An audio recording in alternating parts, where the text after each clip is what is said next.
రోమాపత్రిక 3వ అధ్యాయం. ఈరోజు మనం రోమాపత్రిక 3వ అధ్యాయం 12వ వచనము నుండి ధ్యానం చేద్దాం. రోమా 3:12లో ఏముందంటే, అందరూ త్రోవ తప్పి ఏకముగా పనికి మాలిన వారైరి. అందరూ త్రోవ తప్పి ఏకముగా పనికి మాలిన వారైపోయారు. యూజ్లెస్ ఫెలో అంటారా? దాని అర్థం ఏంటి?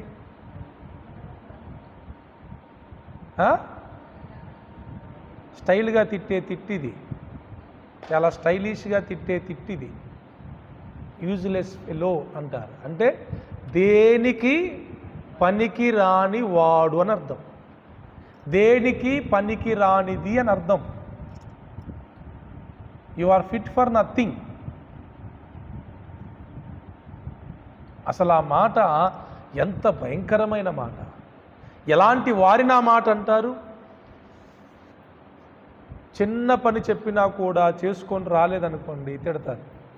నీకు చెప్పింది ఏం పెద్ద పని కాదు కదా, నీకు చెప్పింది చిన్న పనే కదా, ఈ చిన్న పని కూడా నువ్వు చేయలేకపోతే ఇంకా పెద్దవెట్లా చేస్తావురా, యూజ్లెస్ ఫెలో అంటారు. నో, మనం పనికొచ్చే వారిగానే ఉండాలి.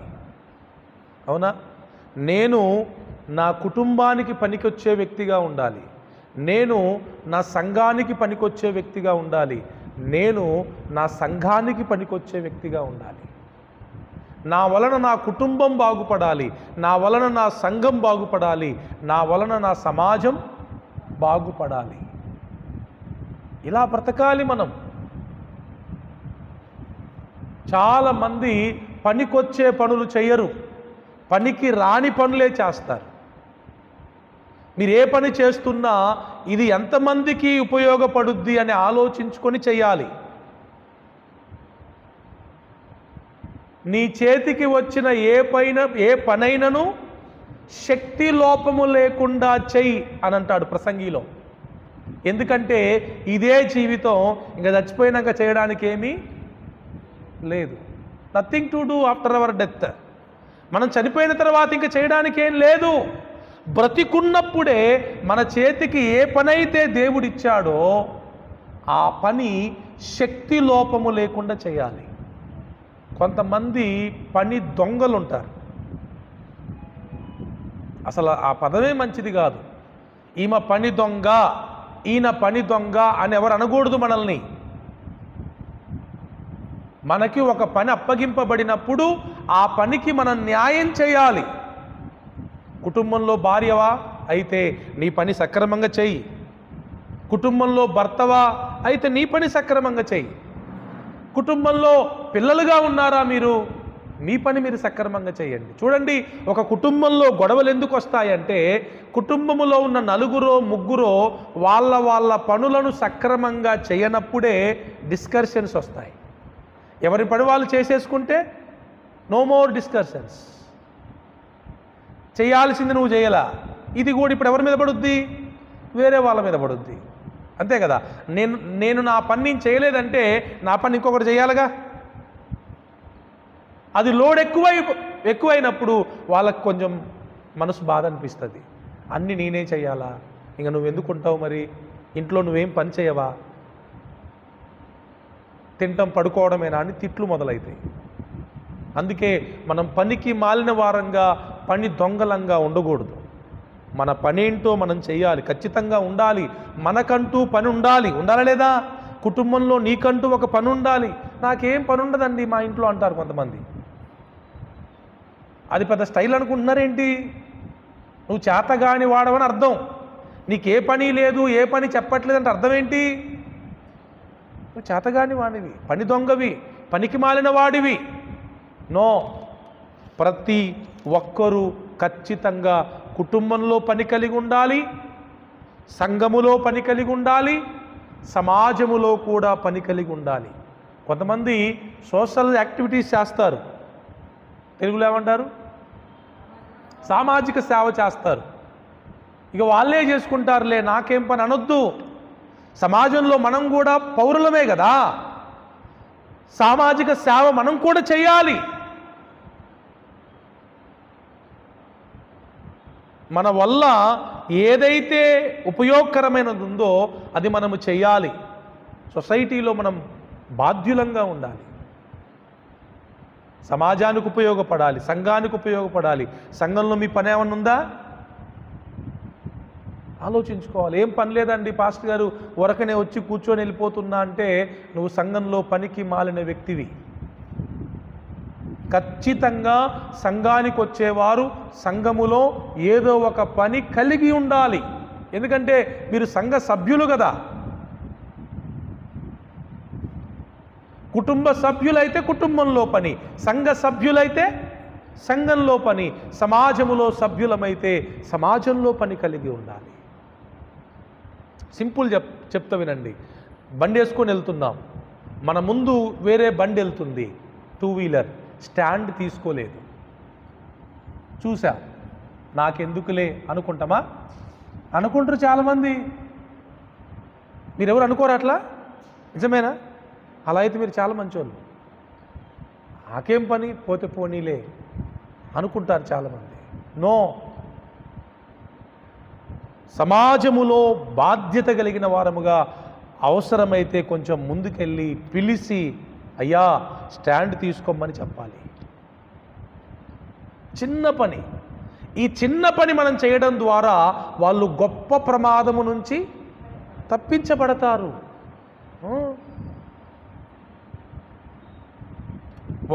ఒక్కరమే వెళ్తున్నాం బండి మీద, ఎవరో పాపం లిఫ్ట్ అడిగారు. ఏం చేయాలి? ఎక్కించుకొని మనం ఎక్కడికైతే వెళ్ళగలమో అక్కడ దించేసి వెళ్ళిపోవాలి. ఎంత హ్యాపీగా ఫీల్ అవుతారు.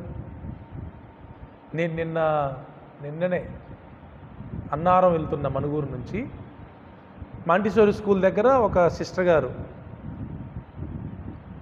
జనరల్గా ఆడవాళ్ళని ఎక్కించుకోను నేను, అంటే వాళ్ళు అడిగితేనే ఎక్కించుకుంటా. మగవాళ్ళు అయితే వాళ్ళు అడగకపోయినా నేనే ఆగి ఎక్కుతారా బ్రదర్ని అడిగి ఎక్కించుకుంటా. ఎందుకంటే అందరు లేడీస్ అట్లా ఉండరుగా, ఈడేదో వేరే ఉద్దేశంతో ఎక్కించుకుంటారని దేవుడు జ్ఞానం ఇచ్చి వాళ్ళని పట్టించుకోనిగా. అయితే ఆమె ఆపి ఎక్కుతానంటే సరే అమ్మా అన్న. ఈ లోపల ఏమో కాల్ చేసిందో వాళ్ళ చెల్లి ఎవరో ఆమె కాల్ చేసిందో తెలియదు, వీడియో కాల్. ఎవరు బండి ఎక్కుతున్నావు అని అడిగితే నీకేం తెలియదులే అన్నదా. నేను చెప్పా, అమ్మ నేను పాస్టర్ గారిని, ఏం భయపడకండి అని చెప్పాను. పాస్టర్ గారు అంటలే ఏం కాదులని పెట్టేశాను. అక్కడ దించేశాను. ఆమె రాజమండ్రి నుంచి మనుగూరు వచ్చిందంట వాళ్ళ సిస్టర్ ఉంటే. అంటే మన సమాజంలో చిన్న చిన్న పనులు ఇప్పుడు ఓహో ఆమె ఎప్పుడన్నా సందర్భం వచ్చినప్పుడు చెప్పుకుంటుందా లేదా, ఫలానా దగ్గర ఫలానా పాస్టర్ గారు పాపం లిఫ్ట్ ఇచ్చారు నాకు, అక్కడ దించారు అని. చేయగలిగినది ఇది, చేయలేనివి కావు. ఇప్పుడు మన వల్ల కానివి దేవుడు చేయమని చెప్పాడా? నువ్వు 50 కేజీల బరువు ఎత్తుతే 50 ఎత్తు. నా వల్ల అవ్వట్లా, నేను 30 ఎత్తునంటే 30 అన్న ఎత్తు. మరీ కాదంటే ఒక 20. అసలు నేను ఎత్తలేనంటే అట్ట. నీ కెపాసిటీ ఎంతో అంత నువ్వు ఎత్తుకోవాలి. అప్పుడే నువ్వు సమాజంలో కానీ, సంఘములో కానీ, కుటుంబంలో కానీ బాధ్యత కలిగిన వ్యక్తివిగా ఉంటావు. రైట్? ఇప్పుడు ఎవరికన్నా బాగాలేదు, ఏమన్నా చేయగలిగితే మీరు చేయండి. వాళ్ళ కుటుంబ పరిస్థితి బాగాలేదు, పాప అనారోగ్యం వచ్చింది, ఆపరేషన్ అయింది, లేకపోతే ఇంకేదో యాక్సిడెంట్ అయింది, మనం ఏమన్నా చేయగలిగినాం అనుకోండి, ఒక 100, ఒక 50, ఒక 200 వాళ్ళ చేతుల్లో పెడితే వాళ్ళు ఎంత హ్యాపీగా ఫీల్ అవుతారు. అవునా కదమ్మా? చిన్న చిన్నవి ఆనందాలన్నీ చిన్న చిన్న వాటిలోనే ఉంటాయంట, పెద్ద పెద్ద దాంట్లో ఏముండవంట. ఇంతకీ పనికి మాలిన వారి గురించి ఆమోసు గ్రంథంలో ఏముందో తెలుసా మీకు? పనికి మాలిన వారి కొరకు దేవుడు సమాధిని సిద్ధం చేస్తున్నాడంట. నహూము 1:14 ఉందామా? చదవండి.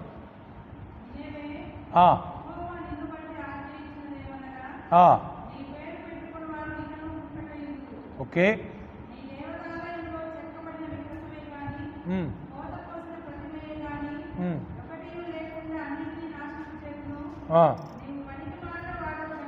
అది నీవు పనికి మాలిన వాడవు గనుక నేను నీకు సమాధి సిద్ధపరుచుచున్నాను. అందరు చదవండి ఆ మాట. పేజీ నెంబర్ చెప్పండి అమ్మా, పేజీ నెంబర్ చెప్పండి.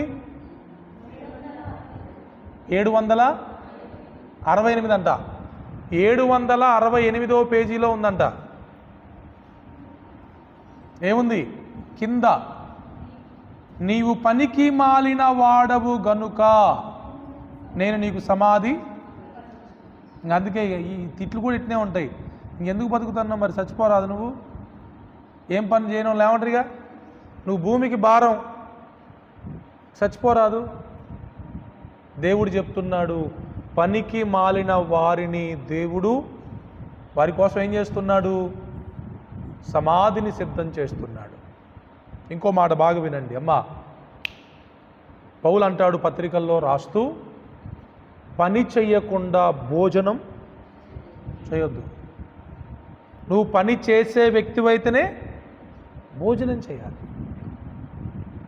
ఒక దేశం దారిద్రపు దేశముగా, వెనకబడిన దేశముగా ఉండడానికి కారణం ఏంటంటే దేశములో ఉన్న దేశ ప్రజలు పని చేసేవారు కాకపోవడమే. నిరుద్యోగం ఏ దేశంలో ఎక్కువగా ఉంటుందో ఆ దేశములో దరిద్రం ఎక్కువ ఉంటుంది, పేదరికం ఎక్కువ ఉంటుంది. ఎందుకంటే పీపుల్ ఆర్ నాట్ వర్కింగ్. అందుకే వేరే స్టేట్స్లో అయితే పార్ట్ టైం జాబులు ఉంటాయి, చదువుకుంటూనే ఉద్యోగం చేసుకుంటారు. చివరికి రిటైర్డ్ అయిపోయిన తర్వాత కూడా వాళ్ళకి కొన్ని పార్ట్ టైం జాబ్స్ ఉంటాయి. అంటే ఖాళీగా ఉండొద్దు, ఏదో ఒక పని. అక్కడైతే తెలుసా 1 అవర్ 2 అవర్స్ 3 అవర్స్ 4 అవర్స్ మనకి వీలును బట్టే అక్కడ డ్యూటీస్ ఉంటాయి. నువ్వు ఈ 2 అవర్స్ ఖాళీగా ఉన్నావు, ఈ టైంలో వచ్చేయి మా దగ్గర పని చేయమంటారు. మనకు 2 గంటలు అయితే పని చేయదు. 2 గంటల టైం ఉంది అయితే ఆగి పడుకుంటాం మనం, లేకపోతే టీవీ చూస్తాం, సెల్ ఫోన్ చూస్తాం. అట్లా కాదు, వాళ్ళు ఒక 2 అవర్స్ 3 అవర్స్ టైం ఉందంటే ఆ టైంలో ఏదో ఒక పార్ట్ టైం జాబ్ చేసుకుంటారు.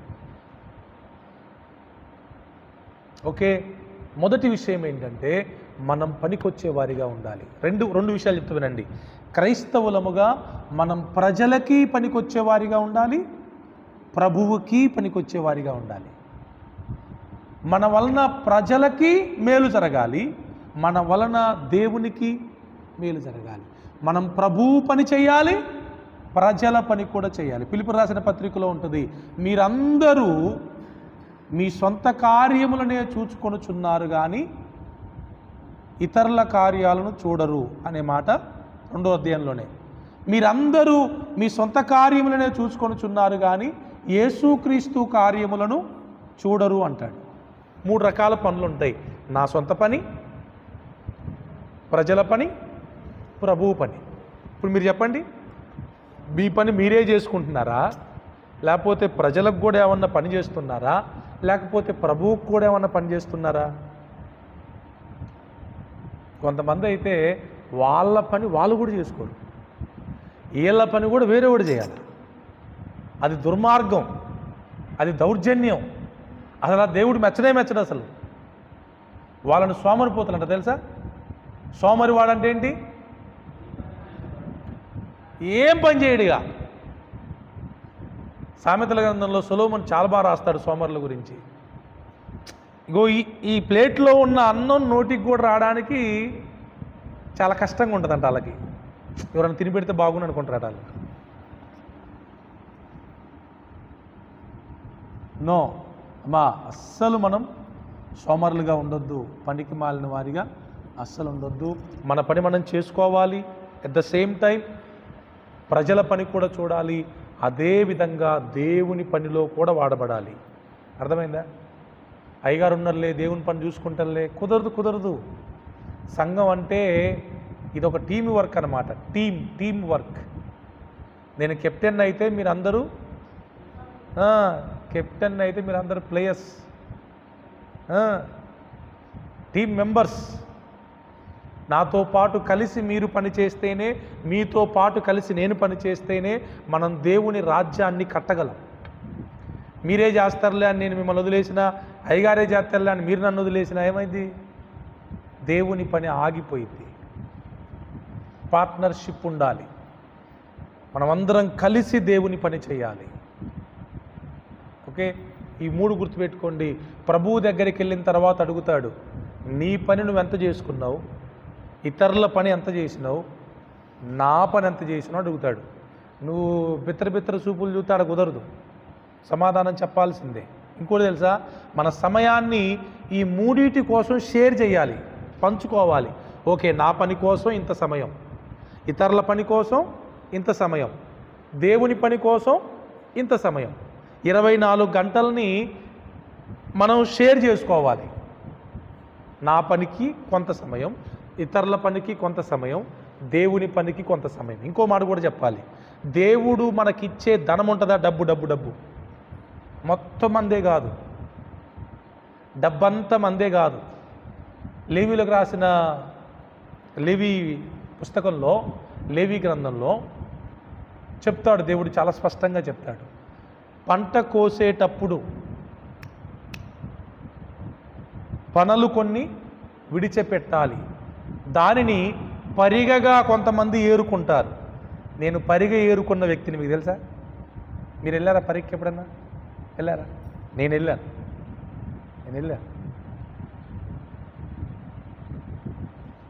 కట్టేత అంటారు, అది కట్టి ఒక కుప్పేస్తారు కదా, కట్టేటప్పుడు వెళ్తారనమాట. కోసి ఒక వారం ఆగిన తర్వాత, ఎండిన తర్వాత కట్టి ఒక కుప్పేస్తారు, లేకపోతే ట్రాక్టర్ పెట్టి దున్నిస్తారు. ఆ టైంలో పరిగి ఏరుకోవడానికి వెళ్ళేవాడిని నేను.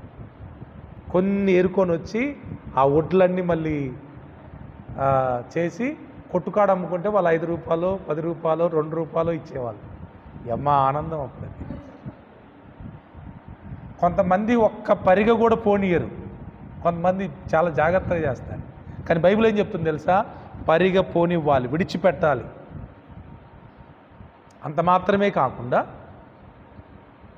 నీ ఆనందములో, అంటే నువ్వు ఇక పంట అంత అయిపోయింది, నీకు డబ్బులు వచ్చినాయి, ఇక సంతోషంగా ఏమన్నా పండగ వచ్చినప్పుడు, పర్ణశాల పండగ కానీ గుడారాల పండగ ఉంటుంది కదా, అప్పుడు ఆ పండగ అప్పుడు నువ్వు ఒక్కనివే సంతోషించడానికి వీల్లేదు. నీ దేశములో ఉన్న బీదలను, పేదలను, అంగహీనులను, హ్యాండిక్యాప్డ్ అంటారు కదా, వాళ్ళని, తర్వాత యాజకులు అంటే సేవకులు కూడా వాళ్ళని పిలవాలి, పేదలను పిలవాలి, వికలాంగులను పిలవాలి. మీరందరూ కలిసి మీ ఆనందములో సంతోషించాలి. మీరొక్కరే సంతోషించడానికి లేదు. దేవుడు పెట్టిన పద్ధతి అది. రూతమ్మ పరిగేరుకోవడానికి బోయాజు పొలములోకి వెళ్ళే బోయాజును వివాహం చేసుకుంది. అవునా? అంటే నేను చెప్పే పాయింట్ ఏంటంటే, మనకి నెలకొక 10,000 వచ్చినాయి అనుకోండి, సరే 10,000 5,000 వచ్చినాయి అనుకోండి, 5,000ల్లో ఫస్ట్ది 10వ వంతు అనేది ఇంకా అది దేవునికి ఇచ్చేయాల్సిందే. మిగతా 90 ఉంటాయి కదా, ఆ 90లో కూడా ఎంతో కొంత మనం పేదల కొరకు ఖర్చు పెట్టాలి. మిగతావి మనం అనుభవించాలి. అన్నారులను ఇలా చెప్పినప్పుడు ఒక 3 సమర్పించుకున్నారు, అయ్యగారు నెలకింత మేము ఇస్తాం పేదవారి కొరకు. మీరు మరి మీకు తెలుసు కాబట్టి సంఘంలో ఎవరు పేదవారు ఉన్నారో లేదా బయట ఎవరైతే ఉన్నారో వాళ్ళకి ఇచ్చేయండి అని ప్రతీ నెల వాళ్ళ దశంభాగముతో పాటు ఇదిగోండి ఇది పేదలకి అని కూడా కొంత అమౌంట్ ఇస్తున్నారు. ఒక 3 సిస్టర్స్. భలే సంతోషం అనిపించింది. అంటే సంపాదన అంతా మనం తినడానికి కాదు, అది స్వార్థమైంది. దాంట్లో కొంత భాగం పేదలది, కొంత భాగం దేవునిది, ఆ మిగతాదే మంది. కొంతమంది స్వార్థ ప్రియులు ఎక్కువైపోయి మొత్తం నాకే సరిపోవట్లేదు అయ్యగారు అంటారు. మరి మొత్తం నువ్వే తింటే నీకు ఎవరు సరిపోయింది? మొత్తం నువ్వు తింటే నీకు సరిపోదు, ఎంత తిన్నా సరిపోదు. అదే కొంత దేవునికి, కొంత పేదలకి సమృద్ధి మిగులుద్ది. ఇప్పుడు ఆ విధవరాలు ఏమన్నది? అమ్మా నాకు ముందు ఒక అప్పమే అన్నాడు. వచ్చి అన్నది ఉన్నదే ఒకటి అన్నది. కొంచెమే పిండి ఉంది, కొంచెమే నూనె ఉంది, ఈ రోజు వరకు నేను నా కుమారుడు తిని చచ్చిపోదాం అనుకుంటున్నాం, మా దగ్గర ఏం లేదయ్యా అంటే ఆయన ఒక మాట అంటాడు, మొట్టమొదటి అప్పం నాకేమన్నాడు. నమ్మింది. ఓకే, దేవుని సేవకుడు అడుగుతున్నాడు, 2 రోజుల తర్వాత చచ్చిపోయేటోళ్ళం, ఒక రోజు ముందు చచ్చిపోదాం, ఏమైంది సేవకుడు అడుగుతున్నాడు కదా అని మొదటి అప్పని తీసుకెళ్ళి దైవజనుడికి ఇచ్చేసింది విశ్వాసముతో. అక్కడ ఎంత అద్భుతం జరిగిందంటే, కరువు కాలములో రాజుకు కరువు వచ్చిందంట, సైన్యానికి కరువు వచ్చిందంట, దేశం మొత్తంలో కరువు వచ్చిందంట. కానీ వీళ్ళింట్లో పిండి అయిపోలేదు, నూనె అయిపోలేదంట. మొదటిది దేవునికి ఇవ్వడాన్ని బట్టి, దైవజనునికి ఇవ్వడాన్ని బట్టి. గుర్తుపెట్టుకోండి, మనం పేదలకి దేవునికి ఇచ్చేవేవి కూడా ఎప్పటికీ వ్యర్థం కావు. మన పరలోకపు అకౌంట్ ఒకటి ఉంటుంది మనకి, ఆ అకౌంట్లో ఇక్కడ అన్నీ జమ అవుతాయి. బీదలకు సహాయము చేయువాడు యెహోవాకు అప్పిచ్చువాడని ఉంది. అసలు ఆ మాట ఎంత అద్భుతమో. దేవునికి అప్పియగలము మనం? దేవుడిచ్చే ఇంట్రెస్ట్ ఎంత ఉంటుందో తెలుసా? దేవునికి గనక ఒకవేళ మీరు అప్పిస్తే దేవునికి ఇచ్చే ఇంట్రెస్ట్ ఎంత ఉంటుందో తెలుసా? దేవుడు మీకు ఇచ్చే ఇంట్రెస్ట్. ఈ లోకంలో మహా అంటే ఇంట్రెస్ట్ ఎంత ఉంటుందయ్యా? నేనైతే 10 వరకు ఇన్నా, 100కి 10 రూపాయలు ఇంట్రెస్ట్ వరకు ఇన్నా, ఇంకంతకంటే పైన వినలా నేను. కానీ దేవుడు 100కి 10 కాదు, 100కి 100 కాదు, ఇంకా దానికంటే రెట్టింపు ఇస్తాడు ఆయన. ఇస్తున్నారు ఎవరికైనా? దేవునికి అప్పిస్తున్నారా మీరు? మీ హెవెన్లీ అకౌంట్లో ఏమైనా డబ్బులు ఉన్నాయా? పరలోకపు అకౌంట్లో డబ్బులు ఉన్నాయా? దేవుని పేరట మనం ఇచ్చే ప్రతి రూపాయి ఆ పరలోకపు అకౌంట్లోకి వెళ్తుంది. సో టైమును షేర్ చేయాలి, డబ్బును కూడా షేర్ చేయాలి. ఇది జ్ఞానం కలిగిన జీవితం. కొంతమంది ఏం లేవడం 8-9 గంటలకి మొహం కడుక్కోవడం, తినడం, పనికి పోవడం, మళ్ళీ రావడం, మళ్ళీ తినడం, మళ్ళీ పండుకోవడం, ఇంకా మళ్ళీ లేవడం, ఇదే ఇక. అరే సొసైటీ ఎట్టుంది, పక్కన జనాలు ఎట్టున్నారు, మరి లోకం ఎట్టుంది, అసలు ఉన్నారా, పోయారా, మంచిగా ఉన్నారా లేదా, అవసరతల్లో ఉన్నారా, అక్కర్లో ఉన్నారా, బాధలో ఉన్నారా, కన్నీటిలో ఉన్నారా, ఇవన్నీ వాళ్ళకి అనవసరం. ఎవడు ఏమన్నా కానీ నేను మంచిగా ఉన్నానా లేదా? చాలా తప్పది. క్రైస్తవులుగా అసలు మనకు అది సరిపోయినది కానే కాదు. మనం ఎప్పుడూ కూడా మన గురించి మాత్రమే కాకుండా మన చుట్టూ ఉన్న సమాజాన్ని గురించి ఆలోచించాలి, సంఘాన్ని గురించి ఆలోచించాలి, దేవుని గురించి, దేవుని పని గురించి ఆలోచించాలి. ఏం పనమ్మా, ఇప్పుడు కొన ఊపిరితో అక్కడ పడిపోయాడు, వాళ్ళు వచ్చి దాడి చేశారు. ఎరుకో పట్టణానికి వెళ్తుంటే యెరూషలేము నుండి దాడి చేశారు. కొన ఊపిరితో ఉన్నాడు. ఆ సమరయుడు ఎందుకు తీసుకొని వెళ్ళి పూటకోళ్ళవాణి దగ్గర పెట్టాడు? ఏం పని ఆయనకి? యాజకుడు వెళ్ళిపోయాడు, లేవీలు వెళ్ళిపోయారు, పరిసయ్యులు వెళ్ళిపోయారు, ఈయన కూడా వెళ్ళిపోవచ్చు కదా, వెళ్ళిపోలే. నో అని ఆయన్ని తన వాహనం మీద ఎక్కించుకొని తీసుకెళ్ళి కొంత అమౌంట్ కట్టి, మరలా ఎక్కువ ఏమన్నా అయితే మరలా వచ్చి నేను కడతానని చెప్పి, ఇంత రెస్పాన్సిబిలిటీ ఎందుకు తీసుకున్నాడంటే దేవుని మాటకు లోబడి. ప్రభు చెప్పాడుగా, నిన్ను వలే నీ పొరుగు వారిని ప్రేమించాలి. మనల్ని మనమే ప్రేమించుకోవడం, మనల్ని మనమే హెచ్చించుకోవడం, మనల్ని మనమే బాగు చూసుకోవడం కాదు ఇది. కింద ఇంకో మాట ఉంది చూడండి, రోమాపత్రిక 3వ అధ్యాయంలో, అందరూ ఏకముగా త్రోవ తప్పి పనికి మాలిన వారయ్యారు. రెండవది ఏంటి? మేలు చేయువాడు లేడు, ఒక్కడు కూడా లేడంట. మేలు చేసేవారు లేరు, ఒక్కరు కూడా లేరు.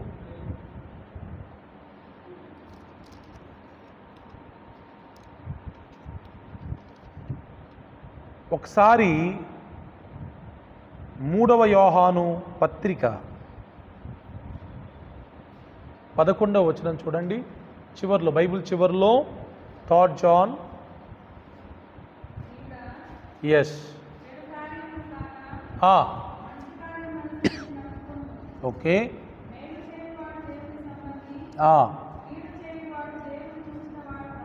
రైట్. అందరు తీసారా? పేజీ నెంబర్ చెప్పండి. ఇక్కడ మనం క్లోజ్ చేద్దాం. ఇంకా నేను చాలా చెప్పాలని రాసుకొని వచ్చాను కానీ వీ హ్యావ్ నో టైం. ప్రకటన గ్రంథానికి ముందు ఉన్న పుస్తకం 1వ అధ్యాయం ఉంది కాబట్టి 11వ వచనం అందరూ చదవండి ఇప్పుడు. ప్రియుడా చెడు కార్యమును కాక మంచి కార్యమును అనుసరించి నడుచుకొనుము. మేలు చేయువాడు దేవుని సంబంధి. అవుట్. ఇట్స్ వెరీ క్లియర్ అమ్మా. ఏ కార్యాన్ని అనుసరించి నడుచుకోవాలి? మంచి కార్యమును అనుసరించే నడుచుకోవాలి. చెడు కార్యమును అనుసరించి నడుచుకోవద్దు. మంచి చెడు కార్యాలు ఎన్ని రకాలు? 2 రకాలు. మంచి కార్యాలు కిందేముంది చూడండి. నడుచుకొనుము. మేలు చేయువాడు దేవుని సంబంధి, కీడు చేయువాడు దేవుణ్ణి చూచినవాడు కాడు. ఇప్పుడు ఇక్కడ ఏముందంటే మేలు చేయువాడు లేడని ఉంది. అంటే ఇప్పుడు మేలు చేయని వారందరూ కూడా ఏం చేస్తారు? కీడే చేస్తారు. కీడు చేసే వాళ్ళందరూ ఎవరి సంబంధులు? దేవుని సంబంధులు అయితే కాదు. మనం దేవుని సంబంధులమై ఉండాలంటే ఏం చేయాలి? మేలు చేయాలి. మేలు మాత్రమే చేయాలి. మేలు మాత్రమే చేయాలి. మేలే చేయాలి. ఇంకోటి ఏం తెలుసా? కీడుకు ప్రతి కీడు కూడా మనం చేయకూడదు. అంటే ఎవరైనా మనకు కీడు చేశారనుకోండి, నా కీడు చేసిండు కాబట్టి నేను కూడా కీడు చేస్తా అనుకోవద్దంట. వారు చేసిన కీడుకు తిరిగి మళ్ళీ నువ్వు మేలే చేయాలంట. వాళ్ళు దేవుని సంబంధులు. అక్కడ అర్థమైందా? అర్థమైందా? ఏమర్థమైంది?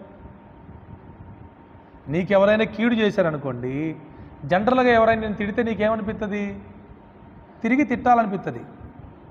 ఎవరైనా నన్ను కొట్టారనుకోండి, నాకేమనిపిస్తుంది? తిరిగి నేను కూడా కొట్టాలనిపిస్తుంది. ఎవరు నాతో మాట్లాడట్లేదు అనుకోండి, నేను కూడా ఏమనుకుంటా? నేను ఎందుకు మాట్లాడతా, ఆడే మాట్లాడట్లా అనుకుంటాం. ఎవరైనా మా ఇంటికి రావట్లేదు అనుకోండి, అదే మంచిదిలే, నేను కూడా అన్నింటికి పోవడం ఉండదు, మంచిది అనుకుంటాం. ఇది జనరల్గా మానవ నైజం. కానీ బైబిల్ ఏం చెప్తుంది? మేలు చేసేవాడే దేవుని సంబంధి, కీడు చేసేవాడు దేవుని సంబంధి కాడు. ఇంకా లోపలికి వెళ్తే ఏం చెప్తుంది? ఒకవేళ నీకెవడైనా కీడు చేసినా కూడా నువ్వు తిరిగి మరలా వానికి మేలే చెయ్యాలి, కానీ కీడుకు ప్రతిగా మరలా కీడు చెయ్యొద్దు అనుంది. అవుద్దా? అవుద్దా? మేలు చేసినోనికే మేలు చేయలేకపోతున్నాం మనం. మన పరిస్థితి ఎట్టుంది ఇప్పుడు? మేలు చేసిన వాళ్ళకే మేలు చేయలేకపోతున్నాం. చేయకపోగా మేలు చేసిన వాళ్ళకు కూడా మనం కీడు చేసే బ్యాచే చాలామంది. వాళ్ళు చేసిన మేలు గుర్తుండదు మనకి. తిన్నింటి వాసాలు లెక్క పెట్టడం అంటే ఇదే. మన ఆపదలో ఉన్నప్పుడు మేలు చేసినప్పుడు మనం ఏం చేయాలి? మేలు చేయకపోయినా కీడైతే చేయకుండా ఉండాలా. కానీ మేలు చేయకపోగా కీడు చేస్తాం. అది సైతాను లక్షణం. మేలుకు తిరిగి మరలా కీడు చేయడం అనేది ఖచ్చితంగా సాతాను యొక్క లక్షణం. దేవుని లక్షణం ఏంటి తెలుసా? మనకు కీడు చేసినా కూడా తిరిగి మరలా వారికి మనం మేలు చేస్తాం చూడండి, అది దేవుని స్వభావం, దేవుని లక్షణం. ఇప్పుడు మనము దేవుని బిడలమైతే ఎలా ఉండాలి? అయ్యా కొంచెం వినండి, అయ్యా వినండి. దేవుని బిడ్డలమైతే మనం ఎలా ఉండాలి? ఎవరైనా మనకు అన్యాయం చేశారండి, మనం ఏం చేయాలి? చేయాలి. ఎప్పుడన్నా చేశారా అట్లా? మీరు మీ జీవితంలో మీకు ఆ సాక్ష్యం ఉందా ఎప్పుడన్నా? లేదా? ఒక అయ్యగారు చెప్తుంటే విని నేను కూడా అది చేశా. ఇమానియల్ మినిస్ట్రీస్ రాజశేఖర్ గారు, మదనపల్లి. కొంతమంది అయ్యగారులు అనుకుంటా, కొంతమందో మరి ఒకలో ఇద్దరు అర్థం కాలే, నాకు గుర్తులేదు. ఆయన గురించి వాళ్ళ ఊరిలో చాలా బ్యాడ్గా ప్రచారం చేశారంట. ఇక చెప్పకూడని అన్నీ చెప్పారంట. ఆయన అలాంటోడు కాడు, కానీ కావాలని ఆయన గురించి అందరికీ చెడ్డగా చెప్పారంట, సేవకులే మళ్ళీ వాళ్ళు కూడా. ఈ విషయం ఆ నోట ఈ నోట ఈమెను చేయబడింది. దాన్ని ఎంక్వైరీ చేస్తే నిజమే అని తెలిసింది. ప్రభువా ఏంది నా పరిస్థితి అంటే, ప్రభు అన్నాడంట, నువ్వు ఇలా చెయ్యి అన్నాడంట. ఎలా చేయాలి ప్రభు అంటే, నేను చెప్పినట్టు నువ్వు చెయ్యి అన్నాడంట. ఏం చేయాలంటే, వాళ్ళని పిలిచి మంచి భోజనం పెట్టు, నాటుకోడితో, బాయిలర్ కోడితో కాదు, నాటుకోడితో పెట్టు. రెండవది, వాళ్ళ కడుపు నిండా భోజనం చేసిన తర్వాత మంచి కానుక, 100-500 కాదు, శ్రేష్టమైన కానుక ఇచ్చి పంపించే అన్నాడంట దేవుడు. నేనేం చెప్తా నువ్వేం చేయమంటున్నావు ప్రభువా అనలేదంట ఆయన. ఎస్ లార్డ్, నువ్వు చెప్పావు గనక నేను చేస్తానయ్యా అని ఎవరైతే తన గురించి అడ్డగా చెప్పారో వాళ్ళందరినీ పిలిచి నాటుకోడితో చక్కటి భోజనం పెట్టి వాళ్ళకి మంచి కానుకిచ్చి పంపించాడంట. వాళ్ళకి తర్వాత అర్థమైందంట, అకేషన్ ఏం లేదు, ఇప్పుడు ఏదో ప్రార్థన ఉంది రండి కాదు, ఉరకనే వచ్చి భోజనం చేసి వెళ్ళండి అని. వాళ్ళకి తర్వాత బలు పెరిగింది. మేమేన గురించి ఎంత చెడ్డగా చెప్పినా మా మీద ఏ కోపం లేకుండా మమ్మల్ని మంచి భోజనం పెట్టాడు, మంచి కానుక ఇచ్చాడని సిగ్గుపడ్డారంట. సిగ్గుపడతారా లేదా? అదిని నా మీద కూడా ఒక ఆయన బాగా రూమర్స్ చేస్తూ ఉంటే చాలా కాలం క్రితం నేను కూడా ఒక అకేషన్కి ఆయన్ని పిలిచి ఎవరిని పిలవాలా అని ఆలోచించి ఒక అకేషన్కి కావాలని ఆయన్నే పిలిచి ఆయనకు కూడా మంచి భోజనం పెట్టి ఆయనకు కూడా శ్రేష్టమైన కానుకిచ్చి పంపించాను. కీడుకు మేలు చేశాను. ఎస్, దేవుని బిడ్డల లక్షణం ఇది. కీడు చేసుకుంటే వాళ్ళు చేసుకొనివ్వండి, దానికి తగ్గ ప్రతిఫలం దేవుడు ఇస్తాడుగా. ఇప్పుడు నేను కీడుకు మేలు చేశా కదా, నాకు తగ్గ ప్రతిఫలం కూడా దేవుడు ఇచ్చేస్తాడు. వాళ్ళెవరో చేశారని మనం కూడా చెయ్యాలా? వాళ్ళెవరో గడ్డి తిన్నారని మనం కూడా తినాలా? చెప్పండి, మీరు తినాల్సిన అవసరం లేదు కదా. మేలుకు మేలే చేయాలి, కీడుకు కూడా మేలే చేయాలి. ఇది సూత్రం, బైబిల్ సూత్రం ఇది. అద్భుతంగా ప్రభువు అంటారు. సరే చూడండి, మీకు అది అర్థమైద్దా? ఆ ఒక్క మాట చూసి ముగించేద్దాం. ఒక్క మాట అనుకుంటూ అయిపోతున్నాం కదా, అట్నే ఉంటుంది.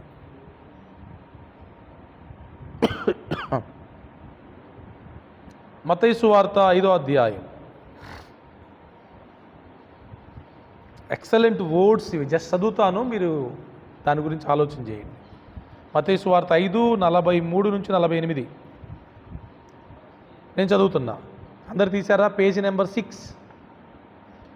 నీ పొరుగువాన్ని ప్రేమించి నీ శత్రువును ద్వేషించుమని చెప్పబడిన మాట మీరు విన్నారు కదా. నేను మీతో చెప్పున్నదేమనగా, మీరు పరలోకమందున్న మీ తండ్రికి కుమారులై ఉండునట్లు మీ శత్రువులను ప్రేమించుడి, మిమ్ముని హింసించు వారి కొరకు ప్రార్థన చేయుడి. హలో, మిమ్మల్ని మీ శత్రువుల కోసం ఏం చేయాలి? మీ శత్రువులను ప్రేమించాలి, మిమ్మల్ని హింసించు వారి కొరకు ప్రార్థన చేయాలి. ఆయన చెడ్డవారి మీదను మంచివారి మీదను తన సూర్యుణ్ణి ఉదయింపచేసి నీతిమంతుల మీదను అనీతిమంతుల మీదను వర్షము కురిపించుచున్నాడు. అంతే కదా మరి. నీతిమంతుల పొలంలోనే వర్షం పడుతుందా? పక్కన పాపి ఉంటాడు, వాడి పొలంలో పడట్లే? అట్టెక్కడం జరిగిందా? సూర్యుడు నీతిమంతుల మీదనే ప్రకాశించి పాపుల మీద ప్రకాశించకుండా ఎక్కడ ఉందా? అంటే దేవునికి ఏం లేదు, నీతిమంతుడని పాపని భేదం లేదు. అందరి పొలాల మీద వర్షం పడుతుంది, అందరి మీదికి దేవుని యొక్క సూర్యుని కాంతి ప్రకాశిస్తుంది. తర్వాత మీరు మిమ్మును ప్రేమించు వారినే ప్రేమించిన ఎడల మీకేమి ఫలము కలుగును? సుంకరులను లాగే చేయుచున్నారు కదా. అంతే కదా. అంటే ఏంటి? మిమ్మల్ని ఇప్పుడు నేను మీకు ఐ లవ్ యూ చెప్పింది అనుకో, మీరు నాకు ఐ లవ్ యూ చెప్పారనుకోండి, దాంట్లో పెద్ద ఏముంటుంది? ఏముండదు. ఎవరైనా మీ దగ్గరకు వచ్చి ఐ హేట్ యూ అన్నారు అనుకో, ఏం చెప్పాలా? ఐ లవ్ యూ అని చెప్పాలా? అది గొప్ప. ఐ లవ్ యూ అని నేను చెప్తే, నువ్వు నాకు ఐ లవ్ యూ టూ అని చెప్తే దీంట్లో పెద్ద విషయం ఏం లేదు. అదే ఇక్కడ చెప్పేది. నువ్వు నాకు నచ్చలా, నువ్వు వేస్ట్, నువ్వంటే నాకు ఇష్టం లేదన్నారు అనుకో, నువ్వంటే నాకు చాలా ఇష్టం అని చెప్పాలి. వాక్యంలో ఉందా? నేను కొత్తగా చెప్తున్నా. నెహెమ్యా రాసిన బైబిల్ ఇది కాదు. అందుకే మీ దగ్గర కూడా చూపెడతాను. తర్వాత మీ సహోదరులకు మాత్రము వందనము చేసిన ఎడల మీరు ఎక్కువ చేయుచున్నదేమి? అంతేగా మరి. నమస్తే సార్ అంటే నువ్వు నమస్తే అంటావు, ఇది కామనే. ఒకడు కావాలనే నీకు నమస్కారం చేయకుండా అలిగి ఆడ దిప్పుకొని పోతాడు. ఆయన ముందుకు పోయి పిలిచి గుడ్ మార్నింగ్ చెప్పాలా? అది క్రైస్తవంలో ఉన్న గొప్పతనం. ఆడు కావాలనే నిన్ను చూసి నువ్వు నచ్చక నిన్ను చూడంగానే ఆడు దిప్పుకొని పోతాడు. అలాంటప్పుడు నువ్వేం చేయాలి? ఆయనకంటే ముందు స్పీడ్ వెళ్ళి వాడిని ఎదురుగుండి, hello brother good morning, praise the Lord. Hello sister good morning, praise the Lord అని చెప్పండి. ఫీజులు ఎగిరిపోతాయి, అలాగే ఉండదు కదా. This is the Christianity. ఇది క్రైస్తవ్యం. మనమేమో తిప్పుకుంటా ఉంటాం చాలాసార్లు, మనమే వందనాలు చెప్పాం చాలాసార్లు. ఇంకా అవతల వాళ్ళు ఏం చెప్తారు? మా అన్నారం చర్చిలో కొన్ని కంప్లైంట్లు, అయ్యగారు రోజు నేనే చెప్పాలా ఆమెకు వందనాలు? అయ్యగారు నేనే రోజు చెప్పాలా ఆయనకి ప్రైజ్ లార్డ్? నేను చెప్పను అంటే వీళ్ళిద్దరికి ఏదో డిస్కషన్స్ అయినాయి. ఇప్పుడు ఇక వందనాలు చెప్పుకోవట్లే. చర్చికి వస్తారు కానీ వందనాలు చెప్పుకోకుండా పోతారు. సర్లే అని వాక్యం విన్నప్పుడు ఏమేం చెప్తారు? తగ్గించుకొని వందనాలు చెప్తారు ఒక్క వారం. ఆ తర్వాత మళ్ళీ వారం వాళ్ళు చెప్తారేమని చూస్తే వాళ్ళు చెప్పట్లే, మళ్ళీ వీళ్ళే చెప్పాల్సి వస్తుంది. ఇలా చెప్పడం వల్ల వీళ్ళకి ఏమో ఇరిటేషన్ వస్తుంది. రోజు నేనే చెప్పాలా? వాళ్ళు చెప్పరా నాకు? ఇంకోసారి కొన్నిసార్లు వాళ్ళు రెస్పాండ్ అవ్వట్లేదంట వందనాలు చెప్పినా కూడా. నేను ఇంత తగ్గించుకొని వందనాలు చెప్పినా వాళ్ళు రెస్పాండ్ అవ్వట్లే, అయినా చెప్పాలా నేను? అవును, అయినా చెప్పాలి. అట్టెట కుదురుద్ది? నాకు తెలియదు, యేసుప్రభుని అడుగు, ఇక్కడ అదే ఉంది. మరి చివరిగా మీరు మీ పరలోకపు తండ్రి పరిపూర్ణుడు గనుక మీరును పరిపూర్ణులుగా ఉండెదరు. If you want to perfect, మీరు పరిపూర్ణులు అవ్వాలి అంటే, సంపూర్ణులు అవ్వాలి అంటే you have to do it. ఇది చేయాల్సిందే. నేను చేయనండి, కుదరదండి, ఆడు చెప్పదు నేను ఎందుకు చెప్తా, వాడు పిలవకపోతే నేను ఎందుకు పిలుస్తా, వాళ్ళు మా ఇంటికి రాకపోతే నేను ఎందుకు వాళ్ళ ఇంటికి పోతా? ఓకే, నీ ఇష్టం. నువ్వు దేవుని కుమారునివి కావు, నువ్వు దేవుని కుమార్తెవి కావు. నువ్వు మీ తండ్రి ఎలాగైతే పరిపూర్ణుడుగా ఉన్నాడో మీరు కూడా ఏ లోపము లేకుండా పరిపూర్ణులుగా ఉండాలి అంటే ఇవన్నీ మీరు చేయాలి. ఒక రోజులో చేసేస్తారంటే చేయలేరు. It will take long time. కానీ ప్రయత్నం మొదలు పెడితే ఎప్పటికో ఒకసారికి అయ్యిద్ది. అసలు ప్రయత్నమే మొదలు పెట్టకపోతే ఏముండదు. ఇంకా ఈ జీవితానికి ఇంతేలే అయ్యగారు అంటారు కొంతమంది. అట్టవదు. అంటే ఈ జీవితానికి అంటే ఇంకో జీవితం ఉందండి అర్థం? ఒకటే జీవితం. ఏం చేసినా ఈ జీవితంలోనే చేయాలి. ప్రేమించిన ఇదే జీవితం, ద్వేషించిన ఇదే జీవితం, సంతోషంగా ఉన్న ఇదే జీవితం, దుఃఖంగా ఉన్న ఇదే జీవితం, కలిసిమెలిసి ఉన్న ఇదే జీవితం, ఎవరితో కలవకపోయిన ఇదే జీవితం. You have no another life. అర్థమైందా? మొదటి మాట ఏంటి చెప్పండి? మొదటి మాట ఏంటి? పనికి మాలిన వారు. పనికి మాలిన వారు అందరూ ఏకముగా త్రోవ తప్పి పనికి మాలినలు అయిపోయారు. దాని గురించి చాలా విషయాలు ప్రభు మాట్లాడారు. పనికి వచ్చే వాళ్ళెవరు, పనికి రాని వాళ్ళెవరు, పనికి రావడం అంటే ఏంటి, ఏ పని చేయాలి, సమయాన్ని ఎలా విభజించాలి, ధనాన్ని ఎలా విభజించాలి, మొత్తం ఉంది. అదే వచనంలో కింద ఏంటంటే మేలు చేయువాడు లేడు, ఒక్కడును లేడు. అయితే మేలు చేయువాడే దేవుని సంబంధి, మేలు చేయని వాడు దేవుని సంబంధి కాడు. ఇంకా ఏంటంటే లోతుకి వెళ్తే మీరు మీకు మేలు చేసేవారికే మేలు చేయటం కాదు, మీకు కీడు చేసేవారికి కూడా మీరు మేలు చేయాలి. ఎందుకో దేవుడు నన్ను ఈ బోధ కోసం ఎన్నుకున్నాడు అనిపిస్తూ ఉంటుంది. ఎంత కఠినమైన బోధ తెలుసా ఇది. ఎవరన్నా కనుక అన్యులు వచ్చి ఈ వాక్యం వింటే ఏం చెప్తానవా, పిచ్చోనివా మంచోనివా, నువ్వు పలకనోడిని ఎలా పిలుస్తాం మనం అంటాడా అంట. మన ఇంటికి రానోని దగ్గరికి మనం ఎట్టబోతాం, ఏం మొహం పెట్టుకొని పోతాం అంటారా. అందుకే నేను అలాగే చెప్పట్లేదు, మీకు చెప్తాను. ఇది లోకానికి కాదు చెప్పేది, ఎవరికి? సంఘానికి. ఈ మాటలు కూడా ప్రభువు లోకానికి చెప్పాలా, బాగా గుర్తుపెట్టుకోండి అమ్మా. కఠినమైన మాటలు ఇవి లోకానికి చెప్పలేదు. ఎవరికి చెప్పాడు? సంఘానికి. అందుకే సంఘం వేరు, లోకం వేరు. మనం సంఘం అయితే మనం వీటన్నిటిని పాటించాల్సిందే, చేయాల్సిందే. మనకు తెలుసు మన వల్ల కాదని మనకు తెలుసు. అప్పుడు ఏం చెప్పాను, నేను మీకు ముందే చెప్పాగా, ఏదైతే మన వల్ల అవ్వట్లేదో మనం వెళ్ళి ప్రభు దగ్గర ఆయన పాదాలు పట్టుకొని ఇది నాకు అయ్యేటట్లు చేయమని అడిగితే ఆయన మనకు ఖచ్చితంగా సహాయం చేసేవాడిగా ఉంటాడు. దేవుడి మాటలు మన వినికిడిలో దీవించునుగాక. అందరికి ప్రైజ్ ది లార్డ్. కళ్ళు మూసుకుందాం, ప్రార్థన చేద్దాం. యేసయ్యా